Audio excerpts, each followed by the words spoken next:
আসসালামু আলাইকুম রহমতুল্লাহ। আমি ওয়াসিমউদ্দিন, সহকারী শিক্ষক, কাঞ্চননগর হাট ইসলামিয়া দাখিল মাদ্রাসা।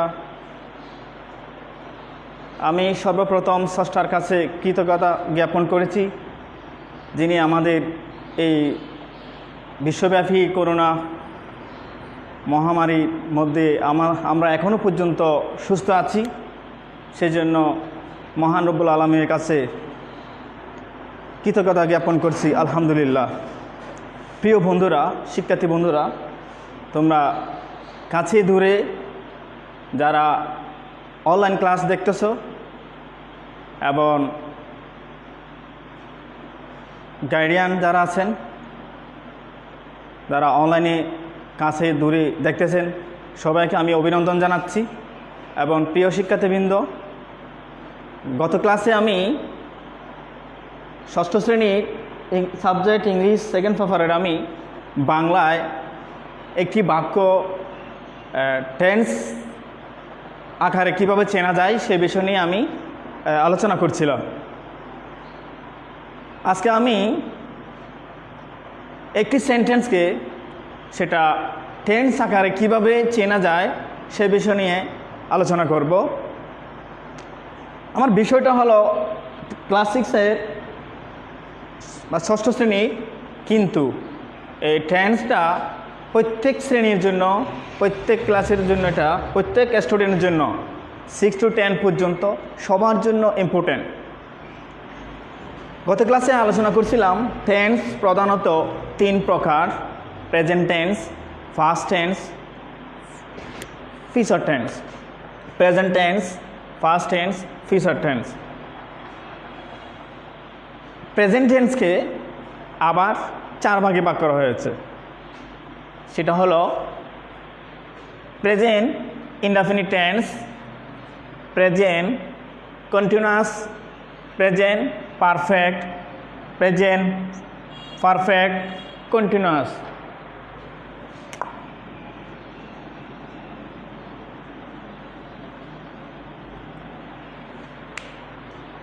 প্রিয় বন্ধুরা, আমি আবার বলতেছি, প্রেজেন্ট টেন্স এটাকে 4 ভাগে ভাগ করা হয়েছে: present indefinite tense, present continuous, present perfect, present perfect continuous. Same past টেন্সকেও 4 ভাগে বিভক্ত করা হয়েছে: past indefinite, past continuous, past perfect, past perfect continuous. তদ্রূপ ফিউচার টেন্সকেও 4 ভাগে ভাগ করা হয়েছে। সেটা future indefinite tense, future continuous, future perfect, future perfect continuous. তাহলে বন্ধুরা, আমরা সহজে বুঝতে পারলাম টোটালি টেন্স হলো 12 প্রকার। হ্যাঁ, প্রেজেন্ট টেন্স 4 প্রকার, আর ফার্স্ট টেন্স 4 প্রকার, এবং ফিউচার টেন্স 4 প্রকার। আজকে আমরা শিখব একটি সেন্টেন্স, সেটা কোন টেন্সের অন্তর্ভুক্ত সেটা বিষয় নিয়ে আমরা বিস্তারিত আলোচনা করব।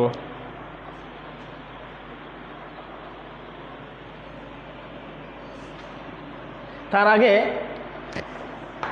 একটি সেন্টেন্স চেনার জন্য প্রথমত একটি সেন্টেন্সে একটি 4টি অংশ থাকবে। সেটা হলো প্রথমে থাকে সাবজেক্ট, দ্বিতীয় পরে সাবজেক্টের পরে থাকবে অক্সিলারি ভার্ব, এবং তৃতীয়ত হলো মূল ভার্ব, চতুর্থ একদম শেষে সেটা হলো অবজেক্ট থাকে। এই 4টি সমন্বয়ে একটি পূর্ণাঙ্গ সেন্টেন্স হয়। তাহলে একটা পূর্ণাঙ্গ সেন্টেন্স কীভাবে করব আমরা? আমি একটি সেন্টেন্স চেনার জন্য, টেন্স চেনার জন্য আগে আমাদের জানতে হবে অক্সিলারি ভার্ব চিনতে হবে। অক্সিলারি ভার্ব যদি আমরা চিনতে পারি তাহলে আমরা সহজে টেন্স, এই 12টি টেন্স আমরা চিনতে পারবো, সহজে চিনতে পারবো। সেজন্য আমি অক্সিলারি ভার্বগুলো লিখতেছি এখানে।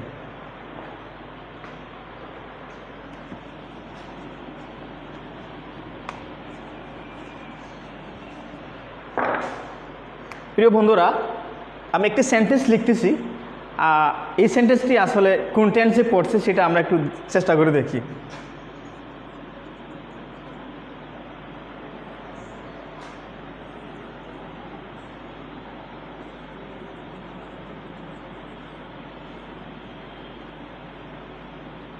আমি লিখেছি আই অ্যাম রিডিং অ্যা বুক। এটা কোন টেন্সে পড়ছে হয়তো তোমরা অনেকে জানো, আর অনেকে হয়তো জানো না সেটা। তো এটা কোন টেন্সে পড়ছে সেটা জানার জন্য আমরা আজকে অক্সিলারি বিষয় সম্পর্কে জানবো। তাহলে ইজিলি আমরা এই টেন্সটা সহজে বলতে পারবো সেটা এই সেন্টেন্সটা কোন টেন্সের মধ্যে পড়ছে সেটা।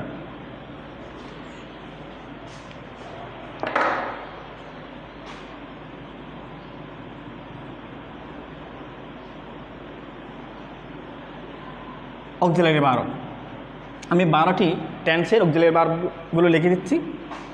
1 নম্বর প্রেজেন্ট, সংক্ষেপে লিখতেছি আমি present indefinite tense. Present indefinite tense সংক্ষেপে লিখতেছি আমি। অক্সিলারি ভার্ব নেই, প্রেজেন্ট ইনডেফিনিট টেন্সের মধ্যে অক্সিলারি ভার্ব নেই। Number 2 present continuous tense.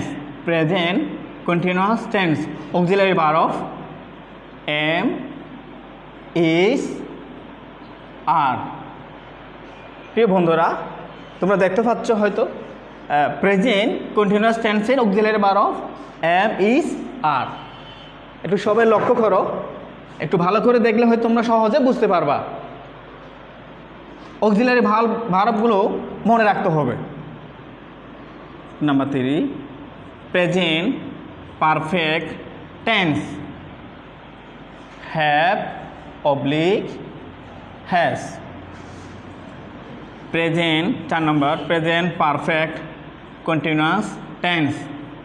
Present perfect continuous tense have been oblique has been. তাহলে আমাদের প্রেজেন্ট টেন্সের আমাদের 4টি টেন্সের অক্সিলারি ভার্ব লেখা হয়ে গেছে। প্রেজেন্ট ইনডেফিনিট টেন্সের মধ্যে অক্সিলারি ভার্ব নেই। প্রেজেন্ট কন্টিনিউয়াস টেন্সের অক্সিলারি ভার্ব হলো এম, ইজ, আর। তাহলে আমরা সহজে বুঝতে পারবো কোনো একটা সেন্টেন্সের মধ্যে যদি এম, ইজ, আর থাকে তাহলে সেটা বুঝে নেব সেটা প্রেজেন্ট কন্টিনিউয়াস টেন্স। আর যদি প্রেজেন্ট পারফেক্ট টেন্স যদি সেন্টেন্সে হ্যাভ অথবা হ্যাজ থাকে তাহলে বুঝে নেব সেটা প্রেজেন্ট পারফেক্ট টেন্স। আচ্ছা, 4 নম্বর প্রেজেন্ট পারফেক্ট কন্টিনিউয়াস টেন্স যদি সেন্টেন্সে হ্যাভ বিন অথবা হ্যাজ বিন থাকে তাহলে সেটা বুঝে নেব প্রেজেন্ট পারফেক্ট কন্টিনিউয়াস। নাম্বার 5 এইটো first indefinite tense. First indefinite টেন্সের মধ্যে অক্সিলারি ভার্ব নেই।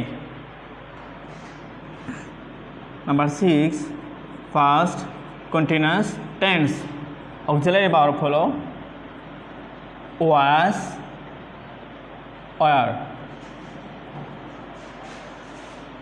আমি লিখেছি ফার্স্ট কন্টিনিউয়াস টেন্সের auxiliary verb was oblique war.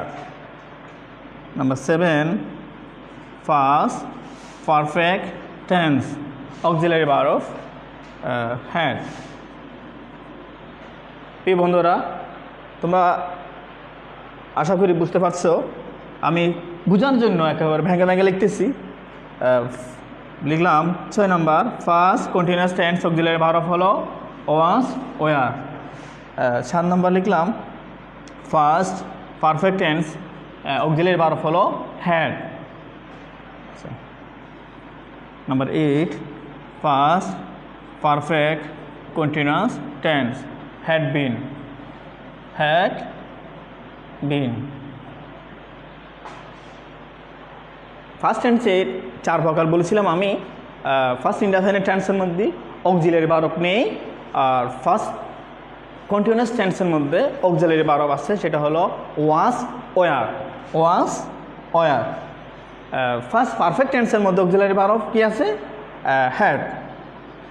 তারপরে আছে ফার্স্ট পারফেক্ট কন্টিনিউয়াস, সেটা অক্সিলারি ভার্ব হলো হ্যাড বিন। আচ্ছা, এরপরে আমরা ফিউচার টেন্সের 4 প্রকার, এটার অক্সিলারি ভার্বগুলো লিখবেন। Number 9 future indefinite tense, shall oblique will. Number 10 future continuous tense, shall be oblique will be, shall be oblique will be. Number 11 future perfect tense, shall have oblique will have.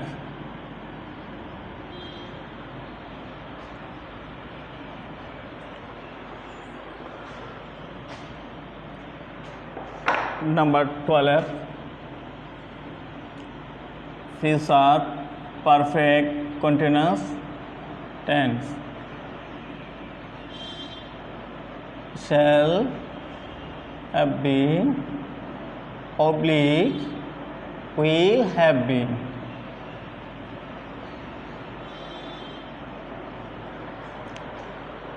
প্রিয় বন্ধুরা, আমি future টেন্সের 4 প্রকার প্রত্যেকটির আমি auxiliary verb লিখেছি।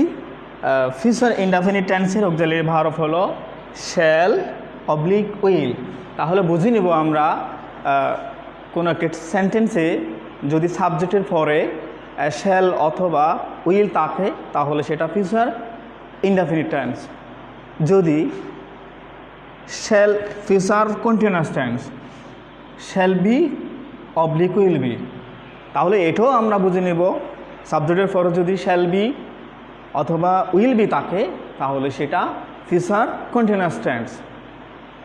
আবার যদি সাবজেক্টের পরে শ্যাল হ্যাভ অথবা উইল হ্যাভ থাকে তাহলে সেটা future perfect tense. Shall have will have, তাহলে সেটা future perfect tense.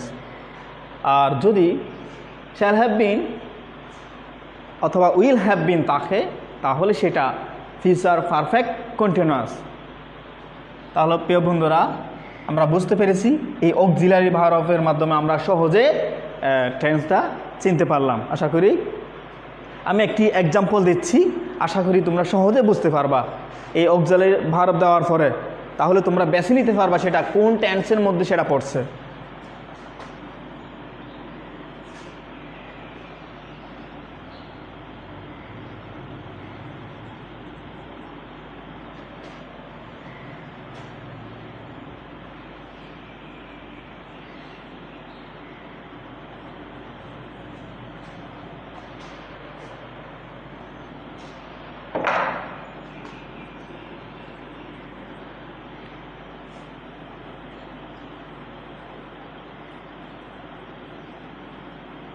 I am going to madrasa. আমি লিখেছি একটা সেন্টেন্স লিখলাম I am going to madrasa। এখানে আইটা হলো সাবজেক্ট আর এমটা হলো অক্সিলারি ভার্ব। এটা হলো অক্সিলারি ভার্ব। এটা এমটা হলো কি অক্সিলারি ভার্ব আর এটা হলো মূল ভার্ব, পেইন ভার্ব যেটা, এটা হলো ভার্ব মূল ভার্ব যেটা। আর বাকি মাদ্রাসা এটা হলো অবজেক্ট, এটা হলো অবজেক্ট এটা। তাহলে বোঝা যাচ্ছে এখানে অক্সিলারি ভার্ব আছে কিনা আমরা দেখে নিব। এখানে সাবজেক্টের পরে আছে অক্সিলারি ভার্ব কি আছে, এম আছে। তাহলে আমরা এমটা খোঁজ করবো কোথায় আছে এখানে। হ্যাঁ, এমটা এখানে আছে, তাহলে সেটা কোন টেন্স? তাহলে সেটা হলো দেখা যাচ্ছে সেটা প্রেজেন্ট কন্টিনিউয়াস টেন্স। হ্যাঁ, সাবজেক্টের পরে যেহেতু এম আছে তাহলে বোঝা যাচ্ছে সেটা প্রেজেন্ট কন্টিনিউয়াস টেন্স। আমি আর কি বাক্য লিখতেছি,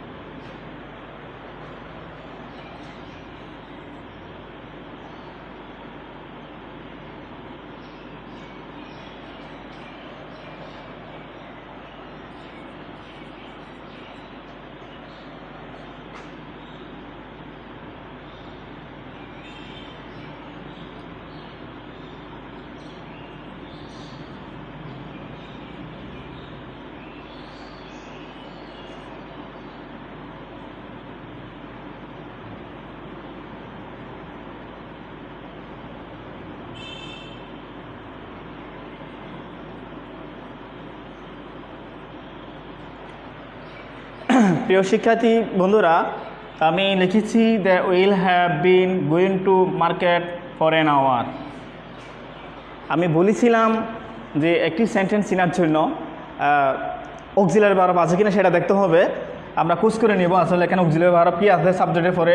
এটা হলো সাবজেক্ট, এখানে অক্সিলারি ভার্ব আছে উইল হ্যাভ বিন, এখানে আছে উইল হ্যাভ বিন। এটা কি এটা হলো auxiliary verb. Will have bin auxiliary verb, সেটা কোন টেন্সের মধ্যে আছে সেটা আমরা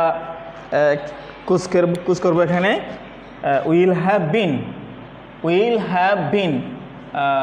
বিন কোথায় আছে? এই যে এখানে আছে। তাহলে সেটা কোন টেন্স? এটা ফিউচার পারফেক্ট কন্টিনিউয়াস টেন্স। তাহলে আমরা সহজে বুঝতে পারলাম সেটা ফিউচার পারফেক্ট কন্টিনিউয়াস টেন্স।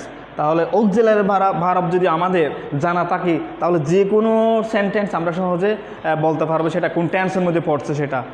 হ্যাঁ, আমি আরও কয়েকটি উদাহরণ দিচ্ছি তোমাদেরকে।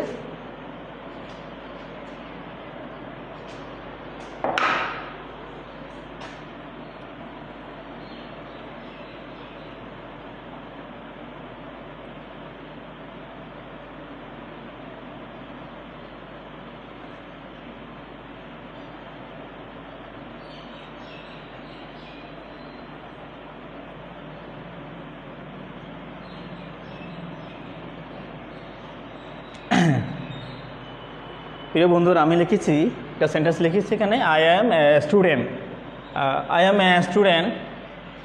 তো এখানে আমরা একটি সমস্যাটা আছে এখানে, আসলে সেটা কোন টেন্সের মধ্যে অন্তর্ভুক্ত হবে সেটা।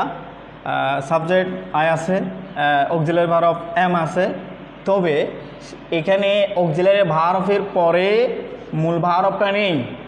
অক্সিলারি ভার্বের পরে যখন মূল ভার্ব থাকবে না তাহলে অক্সিলারি ভার্বটা মূল ভার্ব হিসাবে কাজ করবে। সুতরাং এইটা আমরা এর আগেও বলেছিলাম যে এম থাকলে সেটা কোন টেন্সের আওতাভুক্ত হবে, সেটা এম ইচ আর, সেটা প্রেজেন্ট কন্টিনিউয়াস টেন্স। আর এখানে এটা প্রেজেন্ট কন্টিনিউয়াস টেন্স হবে না। কেন হবে না? কারণ এখানে মূল ভার্বটা নেই। মূল ভার্ব না থাকার কারণে এমটা, ওই অক্সিলারি ভার্ব এমটা এইটাই মূল ভার্ব হিসাবে কাজ করেছে, বিদায় এটা প্রেজেন্ট ইনডেফিনিট টেন্স হবে। এটা হবে কি? Present indefinite tense. এটা প্রেজেন্ট কন্টিনিউয়াস টেন্স হবে না। আরও একটু ক্লিয়ার করে বোঝার জন্য আমি তোমাদেরকে এখন মূল ভার্বটা সম্পর্কে একটু সংক্ষেপে বলে দিব, তাহলে তোমরা কমপ্লিটলি একেবারে ইজিলি বুঝতে পারবা সেটা। তাহলে প্রিয় বন্ধুরা, তোমরা একটু দেখে নাও মূল ভার্বটা কীরকম, কোন টেন্সের মূল ভার্ব কীরকম হবে। আমি 4টি বাক্যের মধ্যে সংক্ষেপে বুঝাই দেব। 1 নাম্বার,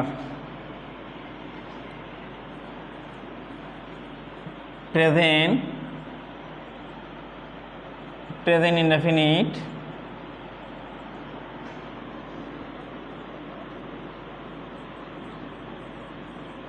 ফিউচার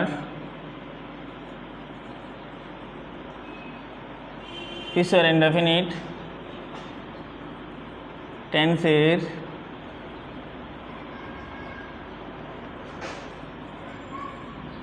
মূল ভার্ব প্রেজেন্ট ফর্ম হয়।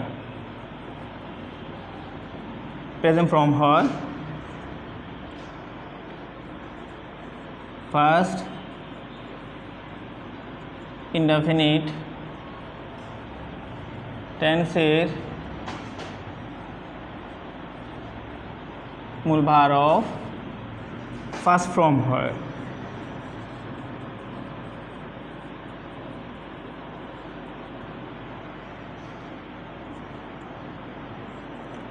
সব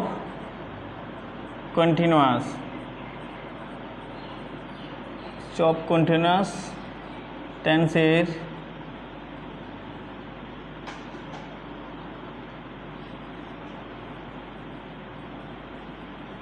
মূল ভার্বের সাথে আইএনজি যোগ করতে হবে, আইএনজি যোগ। 4 নম্বর, সব পারফেক্ট টেন্সের মূল বারফ ফার্স্ট পার্টিসিপল ফ্রম হয়। তাহলে আমি সংক্ষেপে বলতেছি এখানে প্রেজেন্ট ইনডেফিনিট ফিউচার ইনডেফিনিট টেন্সের মূল বারফ প্রেজেন্ট ফর্ম হয়, ফার্স্ট ইনডেফিনিট টেন্সের মূল বারফ ফার্স্ট ফর্ম হয়। জাস্ট আমি একটা উদাহরণ দিচ্ছি এখানে, present first participle,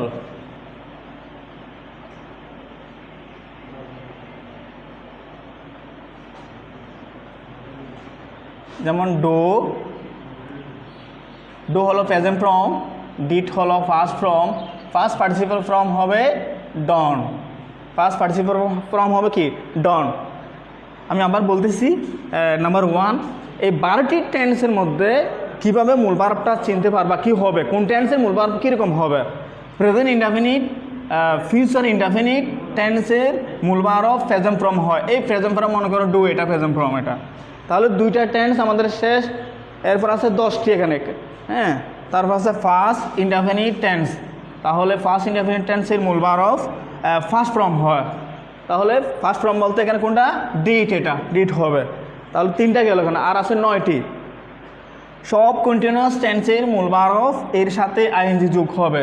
continuous present indefinite টেন্সের মধ্যে 2টি কন্টিনিউয়াস আছে, ফার্স্ট টেন্সের মধ্যে 2টি কন্টিনিউয়াস আছে, ফিউচার টেন্সের মধ্যে 2টি কন্টিনিউয়াস টেন্স আছে, মোট 6টি কন্টিনিউয়াস আছে। তাহলে কন্টিনিউয়াস টেন্সের মূল ভার্বের সাথে কি যোগ হবে, আইএনজি যোগ হবে। মূল ভার্ব মনে করো ডোর সাথে কি যুক্ত হবে, আইএনজি যোগ করলে কি হবে, ডুইং। আচ্ছা, আশা করি বুঝতে পারছো। এবার 4 নম্বরটা হলো সব পারফেক্ট টেন্সের মূল ভার্বের মূল ভার্ব কি হবে, ফার্স্ট পার্টিসিপল ফর্ম হবে। ফার্স্ট পার্টিসিপল ফর্মটা হলো কি, যেমন ডো এটা প্রেজেন্ট ফর্ম, ডিটা ফার্স্ট ফর্ম, এই ডিড ডন হলো এটা ফার্স্ট পার্টিসিপল ফর্ম। তাহলে পারফেক্ট টেন্সের মধ্যে মূল ভার্বটা হবে ফার্স্ট পার্টিসিপল ফর্ম। তাহলে প্রেজেন্ট টেন্সের মধ্যে একটা ফার্স্ট পারফেক্ট টেন্স আছে, ফার্স্ট টেন্সের মধ্যে একটা আছে ফার্স্ট পারফেক্ট, ফিউচার টেন্সের মধ্যে একটা আছে ফার্স্ট পারফেক্ট টেন্স। তাহলে ফার্স্ট পারফেক্ট টেন্সের মূল ভার্বটা ফার্স্ট পার্টিসিপল ফর্ম হবে, যেমন ডন, ডোটা হবে না, ডোটা হলো প্রেজেন্ট ফর্ম, আর ফার্স্ট পার্টিসিপল ফর্ম হলো ডন। আজকে এতটুকু, আশা করি সবাই বুঝতে পারছো।